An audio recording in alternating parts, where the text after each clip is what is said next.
জি 24 ঘন্টায় স্বাগত আপনাদের সঙ্গে আমি শুভদীপ। আর মাত্র কিছু সময়ের অপেক্ষা। যুব ভারতী ক্রীড়াঙ্গন ইতিমধ্যে একেবারে গম গম করছে। লাল হলুদ সমর্থকরা একে একে প্রবেশ করছেন যুব ভারতী ক্রীড়াঙ্গনে। আর এই মুহূর্তে তামাম লাল হলুদ শিবিরের একটাই নজর, সেই নজর আলতিন আইসারের দিকে। তুর্কমেনিস্তানের ক্লাব, আর এই ক্লাবের বিপক্ষেই নামছে আজ East Bengal. AFC champions league tour qualifier. এই ম্যাচ জিতলেই এএফসি চ্যাম্পিয়ন্স লিগ 2-তে কোয়ালিফাই করে যাবে ইস্টবেঙ্গল। নজর শুধুমাত্র ইস্টবেঙ্গল সমর্থকদের নয়, নজর গোটা বাংলার। আর এই ম্যাচ নিয়ে আলোচনা করবো। আমার সঙ্গে রয়েছেন দুই প্রাক্তন ফুটবলার গৌতম সরকার এবং দীপেন্দু বিশ্বাস। আপনাদের জানিয়ে রাখি, একদম সরাসরি আপনারা জি 24 ঘন্টার পর্দায় এই খেলা তো দেখতে পাচ্ছেনই। যারা যুব ভারতীতে পৌঁছানোর সুযোগ পাচ্ছে না তাদের জন্য জি 24 ঘন্টা পর্দায় থাকছে সরাসরি এই ম্যাচ।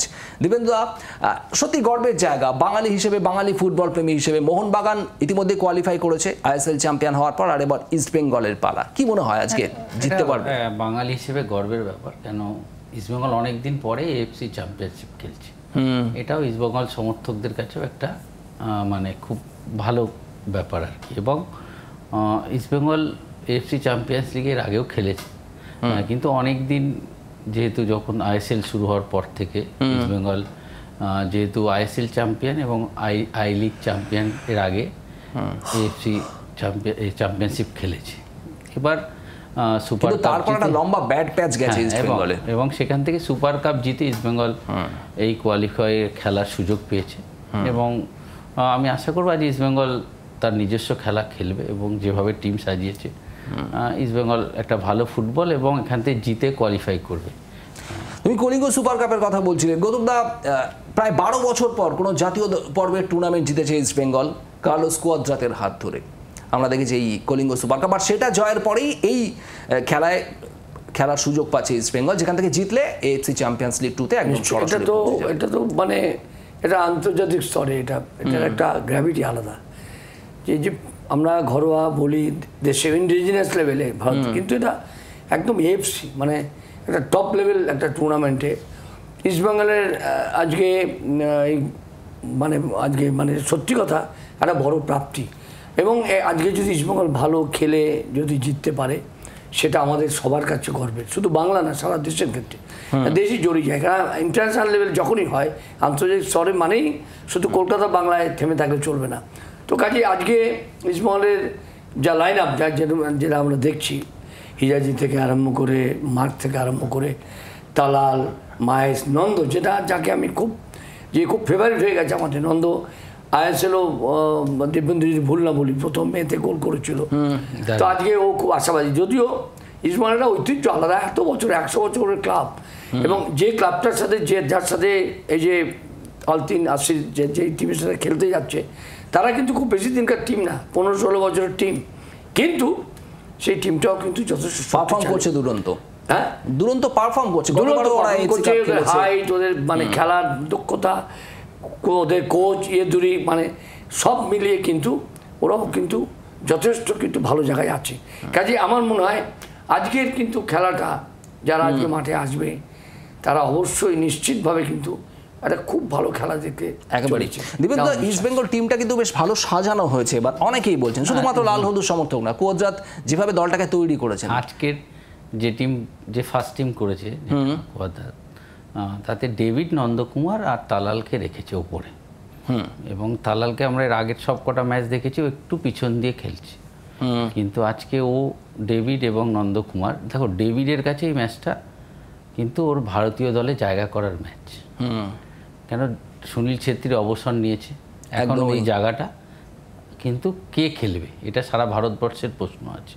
এবং আজকের ম্যাচে ডেভিডকে প্রমাণ করতে হবে যে ওই জায়গাটায় আগামী দিনে আমি খেলবো। এবং এই খেলতে গেলে ডেভিডকে এই ম্যাচটাকেই চুজ করতে হবে। এই ম্যাচে ডেভিডকে ওর সেরা খেলাটা খেলতে হবে। আর ডেভিডের সেই মানে যোগ্যতা আছে যে ও এই ম্যাচ ওর জেতানোর ক্ষমতা ডেভিডের আছে। এটাও একটা মানে ডেভিডের কাছে আগামী দিনে ভারতীয় দলের প্রথম দলে খেলা এটা প্রথম স্টেপ হতে পারে আজকের ম্যাচটা। এবং ইস্টবেঙ্গল তো মানে আমরা কলকাতা লিগ যেহেতু নজর রাখছি খুব ক্লোজলি, ইস্টবেঙ্গল রীতিমতো ফর্মে, এবং এই সমস্ত বিদেশি প্লেয়ারগুলো ছাড়াও ইস্টবেঙ্গল যে দল নিয়ে খেলেছে কলকাতা লিগে সেখানেও দুরন্ত ফর্মে ইস্ট বেঙ্গল, সুতরাং লাল হলুদ সমর্থকরা আশা করতেই পারে আজ একটা ভালো কিছু করে। কি গৌতম? অবশ্যই আমি তো আশা করেছিলাম তো 1-8 ফার্স্ট টিমে হয়তো থাকবে, মানে কলকাতা লিগের টিম, হ্যাঁ, জেসিন টিকে থেকে আরম্ভ করে বিষ্ণু, মনোজ চাকলাদার, যারা মানে আমন শিখে, যারা খুব মানে নজর কেড়েছে অত্যন্ত দৃঢ়ভাবে। তো রিজার্ভে রেখেছে, কয়েকজনকে রিজার্ভে রেখেছে, কিন্তু আমার মনে হয় এই টিমটার মধ্যে যদি আমি ভুল না বলি দীপেন্দু, ক্লেটন সিলভা অত্যন্ত পরিষ্কার, ক্লেটন সিলভা, দিমিত্রিয়াস, ওদের থাকলে হয়তো, ওরা থাকলে আবার মনে হয় আরেকটু হয়তো শক্তি বাড়াতে পারতো। বা জিংসন, ইয়ে ওই জিকসন, মানে আর জিকসন, ওর ব্যাপারটা হচ্ছে যে এ তো কিছু করার নেই, এ তো আঘাত ইনজুরি এ থাকবেই, ফুটবল মানে এটাই একবারে মানে আবশ্যিক।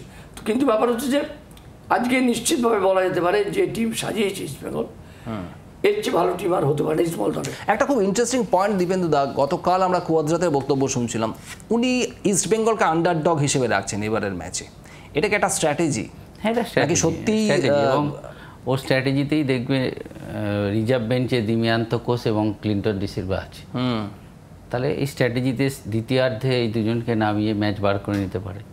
কেন এই টিমটাকে কুয়াদ্রাত যখন ব্যাঙ্গালোর এফসি করছিল, এই টিমটাকে হারিয়েছিল ব্যাঙ্গালোর এফসি, সেহেতু সেই অভিজ্ঞতা ওর আছে এই টিমের সাথে। এবং আমার মনে হয় আলতিন আইসার ঠিক কি ধরনের ক্লাব, কি ধরনের খেলে সেটা কুয়াদ্রাতের জানা রয়েছে, যদিও বেশ কয়েকটা বছর আগে খেলেছে, হ্যাঁ, কিন্তু জানা আছে বলেই দেখবে আজকে দুটো স্ট্রাইকার, পজিটিভ স্ট্রাইকারকেও বেঞ্চে রেখেছে। ডেভিড পজিটিভ স্ট্রাইকার, এবার তালাল, ডেভিড, নন্দকুমারের মধ্যে নন্দকুমার আমরা জানি উইঙ্গার, আর তালাল মিডফিল্ডার। এবার ডেভিড এই তিনজনকে উপরে রাখায় মানে একটা ধন্দে আছে, মানে যে এই তিনজনই তো মানে রোটেট করবে জায়গা আমার মনে হয়। আর যখন অপোনেন্ট টিম হাঁপিয়ে যাবে বা মানে তোমার কিছুটা এক্সজস্ট হয়ে টায়ার্ড হয়ে যাবে, তখন ক্লিন্টন ডিসিলভা এবং দিমিয়ান্ত কোসকে নামিয়ে ব্যবহার করা হবে সেকেন্ড হাফে। কিন্তু অনেকেই বলছে যে ইস্ট বেঙ্গলের মিডফিল্ড বা ফরওয়ার্ড যতটা সুন্দর, যতটা স্ট্রং মনে হচ্ছে, ডিফেন্স নিয়ে কি বলবে? ডিফেন্সটা কিরকম গৌতম দা? দেখো, ডিফেন্সের গলত তো আছে 100%, এবং হিজাজি যাকে আমরা, যার উপর নির্ভর করে ডিফেন্সের রক্ষণভাগে, তো সেখানেও কিন্তু একটা ইনজুরি আছে ওর হাঁটুতে, একদম নিশ্চিতভাবে বলা যায়।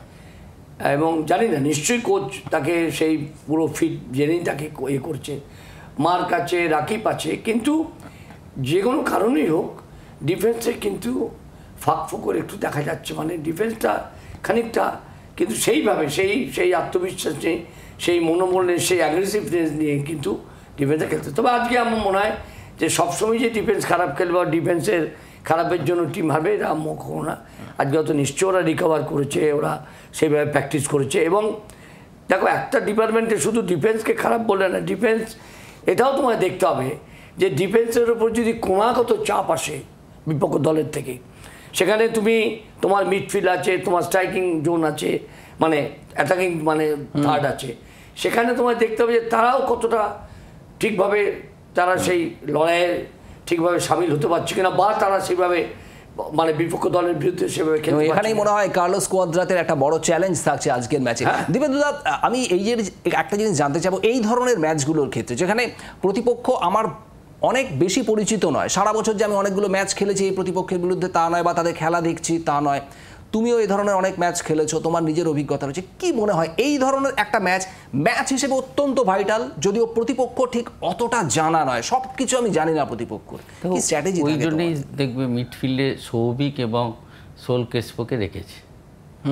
যেটা গৌতম দা বললো যে ডিফেন্স যদি কোনো রকম সমস্যা তৈরি হয়, এই দুজন প্লেয়ার যাদের ডিফেন্সিভ কোয়ালিটি অনেক ভালো, তো এই দুজনকে এই জন্য মিডফিল্ডে রেখেছে। এবং নন্দকুমার আর ডেভিডকেও রেখেছে একই কারণে, যারা যতটা ও অ্যাটাক করবে ডিফেন্সে ওরা কিন্তু অনেকটা সাহায্য করতে আসবে, বারবার পেছনে আসবে। এবং এই যে অপোনেন্ট টিমের ব্যাপারে একটা জিনিস আছে যে ওরা বডি কন্ট্রাক্ট ফুটবল খেলবে, মানে ওরা যেহেতু বড় চেহারার খেলোয়াড় অনেক বেশি আছে ওদের টিমে, সেইটাকেও নজরে রেখেছে কুয়াদ্রা। এবং আরও একটা জিনিস যেটা এখনো পর্যন্ত শুনতে পেলাম, আলতিন নাসির ওরা কাউন্টার অ্যাটাক ভিত্তিক খেলার উপর একটু বেশি গুরুত্ব দেয়, আমি জানি না এটা তোমাদের কাছে। এবং কাউন্টার অ্যাটাক সেট পিস, যেহেতু বড় চেহারার কর্নার ফ্রিকিকে কিন্তু ওরা দেখবে রাকিবেরও হাইটটা অতটা ভালো না, মার্কের হাইটও অত ভালো না, তাহলে প্রতিবার কিন্তু তালালকে নিচে আসতে হবে, সোল ক্রেসপোকে নজরে রাখতে হবে এবং হিজাজি আছে, সেই জায়গাটা ইসমলকে কিন্তু অনেক নজর রাখতে হবে। ভীষণ হাড্ডাহাড্ডি একটা ম্যাচ হতে চলেছে এবং এই ম্যাচের দিকে নজর তো আমাদের রাখতেই হবে। জি 24 ঘন্টা পর্দায় আর কিছুক্ষণের মধ্যে শুরু হয়ে যাবে যে ম্যাচ সরাসরি আপনারা দেখতে পাবেন যুব ভারতী স্টেডিয়াম থেকে একেবারে সরাসরি। আর আরও একবার জানিয়ে রাখি, এই ম্যাচ জিতলে কিন্তু মোহনবাগানের পর ইস্ট বেঙ্গলও কোয়ালিফাই করে যাবে AFC চ্যাম্পিয়ন্স লিগ 2-তে। ফিরে আসছে একটা বিরতির পর এই খেলা নিয়ে আলোচনায়, সঙ্গে থাকুন।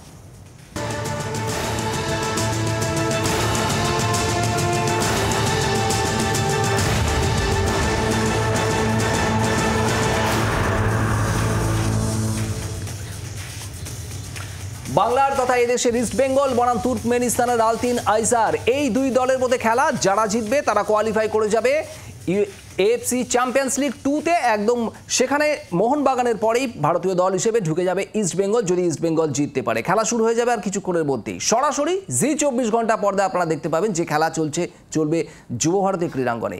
আর এই খেলা নিয়ে আলোচনা করছি, গৌতম দা এবং দীপেন্দু দা রয়েছেন। দীপেন্দু দা, যেটা তুমি বলছিলে, আমরা এই ডুরান্ডেও দেখছি দুটো দলের বিরুদ্ধে জিতেছে ইস্ট বেঙ্গল, ডাউনটাউন এবং অন্যদিকে এয়ারফোর্সের সঙ্গে জিতেছে, কিন্তু দুটো দলের কাছে কিন্তু গোল হজম করতে হচ্ছে, যদিও দল হিসেবে দুটো দলই দুর্বল। এইখানেই প্রশ্নটা উঠছে যে ডিফেন্স কতটা সমস্যায় ফেলতে পারে। আনোয়ার খেলবে না, যদিও আনোয়ার এসে গেলে ডিফেন্স বোধহয় অনেকটাই স্ট্রং হয়ে যেত। আনোয়ার আসলে ডিফেন্সের মানে ভারসাম্যটা বেড়ে যাবে, মানে যেহেতু হিজাজি আর আনোয়ার খেললে গতিটাও বাড়বে। ইসমল ডিফেন্সের যে একটু সমস্যা হচ্ছে, যেটা হচ্ছে গতিতে যদি কেউ অ্যাটাকে করে সমস্যা হতে পারে, গতি সমস্যায় ফেলতে। হ্যাঁ, সেই জায়গাটা আনোয়ার এসে গেলে কিন্তু ইসমল আরও বেশি ব্যালেন্স হয়ে যাবে। রক্ষণের একদা ভারতীয় রক্ষণের স্তম্ভ গৌতম দা রয়েছে। গৌতম দা, কি মনে হয় ডিফেন্স কতটা সমস্যায় ফেলতে পারে ইস্ট বেঙ্গলকে? কারণ আলতিন আইসার যদি ঝোড়ো অ্যাটাক করে, কাউন্টার অ্যাটাকে যায়, এবং সেট পিসের কথা যেটা দীপেন্দু দা বলছিল, এটা মারাত্মক, যেটা দীপেন্দু বলেছে, খুব আমি ওর সাথে একই মত পোষণ করছি। সেট পিস মুভমেন্টে একটা বডি অ্যাডভান্টেজ, একটা হাইট, এগুলো ম্যাটার করে, কোনো সন্দেহ নেই। তবে এটাও ঠিক, আমি তোমায় বলি যে হয়তো সেই মেরিটেড প্লেয়ার এই মুহূর্তে নেই, বলতে পারি, আমি বলতে কোনো দ্বিধা নেই। সুধীর কর্মকার, আজকে সুধীর কর্মকার মতন ডিফেন্ডার যদি আজ থাকতো, তাহলে আমি নিশ্চিন্তে বলতে পারতাম যে ও মোকাবিলা করবে। মানে এত ওই রকম একটা হাইটে ওর স্পট জাম্প, অ্যান্টিসিপেশান, ওর ওর ওর ডিফেন্সিভ কোয়ালিটি মানে অনবদ্য। ব্যাপারটা হচ্ছে এইখানে তোমার কিন্তু শুধু হাইটটা ম্যাটার করে না, আমি বারে বারে বলতে চাই, এখানে তোমার নিজের পোটেনশিয়ালিটি, তোমার হিম্মত, তোমার কারেজ, তোমার লড়াই, এগুলো সব কিছু কিন্তু ম্যাটার করে। কিন্তু এখন তো আলোচনা এমনই হয় যে হাইটটা একটা বড় ম্যাটার। দেখো হাইট সব ঠিক আছে, কিন্তু হাইটটা কিন্তু সব কিছু না। চেহারা ঠিক আছে, হাইটের একটা অ্যাডভান্টেজ আছে, আমি অস্বীকার করছি না, কিন্তু হাইট থাকলেই সে যে একেবারে অনবদ্য হবে, আউটস্ট্যান্ডিং হবে বা ইনডিসপেন্সেবল, আমি এটা মানি না। এটা আমি মানতে পারছি না। বিশেষ করে ধরো ডিফেন্ডার হিসেবে তুমি বলতে পারো একটু হাইট থাকা উচিত মিনিমাম। তাহলে তুমি আজকে যদি বিশ্বের নিরিখে দেখো, তুমি আমাকে বলো তো মেসির কি হাইট? নিশ্চয়ই তুমি বলো না। আজকে যে এখনো সে জাপি বেড়াচ্ছে, আমি একজনের কথাই বললাম, আরো অনেক খেলোয়াড় আছে। হাইটটা ডেফিনেটলি একটা পার্ট অফ তোমার মানে তার অ্যাডভান্টেজ বলো, কিন্তু আবার বেশি আবার হাইট হয়ে গেলে আবার তারও একটা ডিসঅ্যাডভান্টেজ আছে। হাইট, তার ফ্লেক্সিবিলিটি, শারীরিক গঠন, চেহারা, এই জায়গাগুলো থেকেই আমাদের মধ্যে বিদেশিদের প্রতি একটা ঝোঁক, টান বা বিদেশি নির্ভরতা যেভাবেই বলা হোক সেটা থাকে। আর এখানেই খুব ইম্পর্টেন্ট, তুর্কমেনিস্তানের এই ক্লাব আলতিন আইসারে কিন্তু এখনো পর্যন্ত আমি যা খবর পাচ্ছি সবকটি প্লেয়ারই ওই দেশের প্লেয়ার। না, তুমি তো জানো এই যে কোয়াদ্রাত কিন্তু ব্যাঙ্গালোর টিমে কোচ ছিল, এই দুবার হারিয়েছে কিন্তু। আসবো ঠিক এই জায়গাটাতে একটা ছোট্ট বিরতির পর আবারও ফিরছি আলোচনায়, খেলা শুরু না হওয়া পর্যন্ত সঙ্গে থাকুন।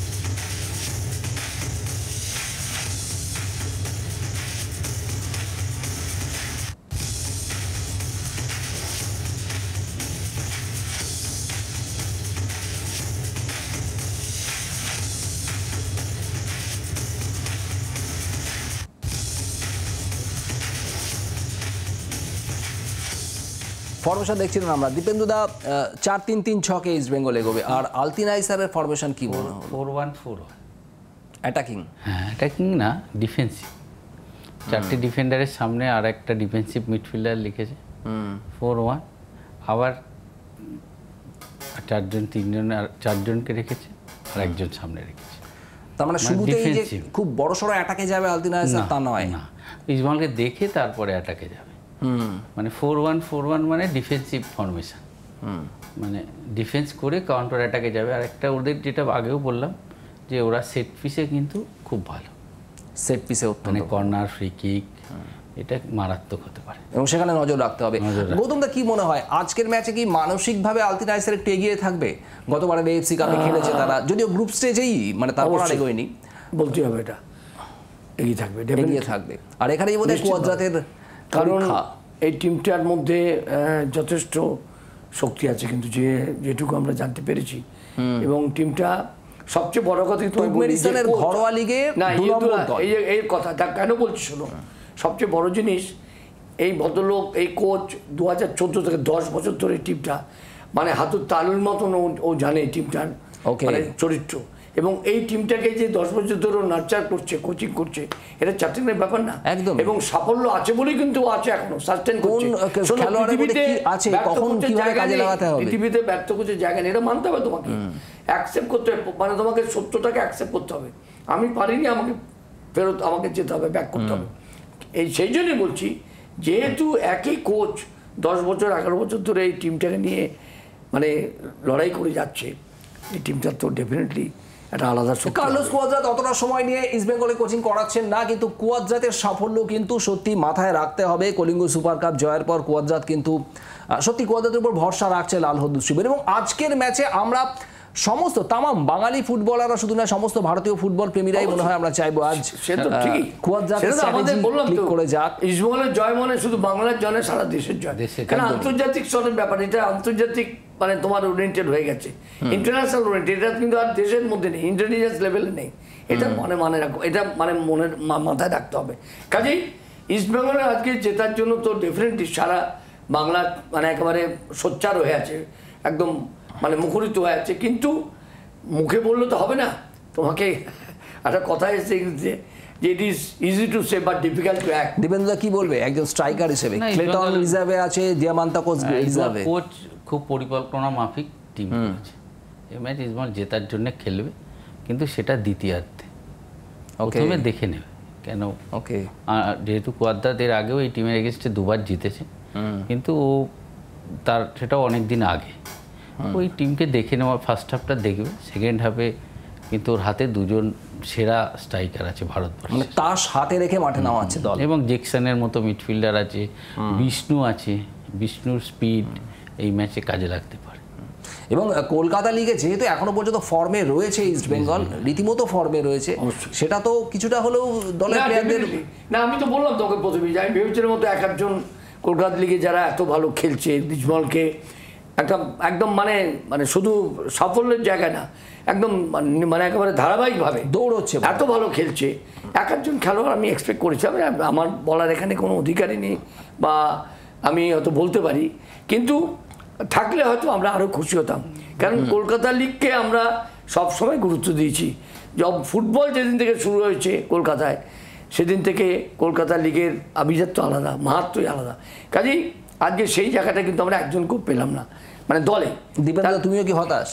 না, ধরুন বেঞ্চে অনেক খেলোয়াড় আছে, বিষ্ণু আছে, তন্ময় আছে, তারপরে সায়নও দুরন্ত নজর দিয়েছে কলকাতা লিগে, হ্যাঁ ইয়ে আছে, আগের দিন যে ভালো খেললো ওই ছেলেটা আছে, মনোতোষ আছে, সেখানে এদের কুয়াদ্রাত ইউজ করতেই পারে, গোল হয়ে গেলে।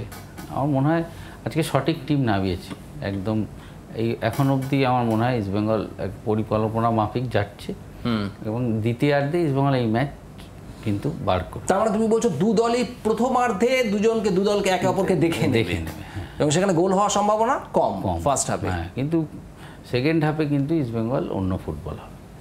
গৌতম দা, ফার্স্ট হাফে গোল হবে না? দেখো, এটা বলা খুব কঠিন, তুমি যেটা বলছো ফার্স্ট হাফে ওইভাবে গোল করতে পারে না, কখনো না। কোনোদিনই প্রেডিকশন করা যায় না, তবু আমরা করি। শোনো, কথাই আছে, আবারও সেই কথায় ফিরে আসছে, অ্যাটাক ইজ বেস্ট ডিফেন্স। তুমি এটা আমরা যদি ভাবি যে ওরা দুটো টিমই দুজনকে দেখবে, দেখার জন্য সময় নষ্ট করবে, খালি ডিফেন্সিভ, এটা হতে পারে না। এটা ফুটবল না, ফুটবল এটা বলে না। প্রকৃত ফুটবলে ডেফিনেটলি অ্যাটাক কাউন্টার অ্যাটাক হবে, একদম আক্রমণ প্রতি আক্রমণেই কিন্তু ভরপুর অ্যাটাকের ধার হয়তো একেবারে ডিফেন্সটাকে বাঁচিয়ে অ্যাটাক করবে কোন ফার্স্ট হাফে, ডেফিনেটলি গোল হওয়ার চান্স আছে, সেট পিস পেলে গোল হতে পারে।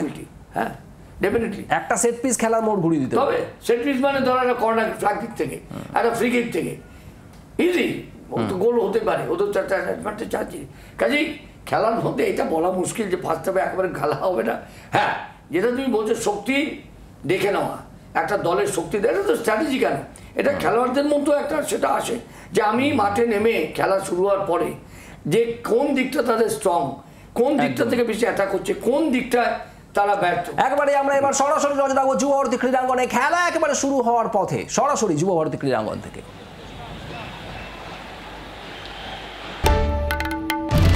বাংলার আওয়াজ, বাঙালির আবেগ, জি 24 ঘন্টা।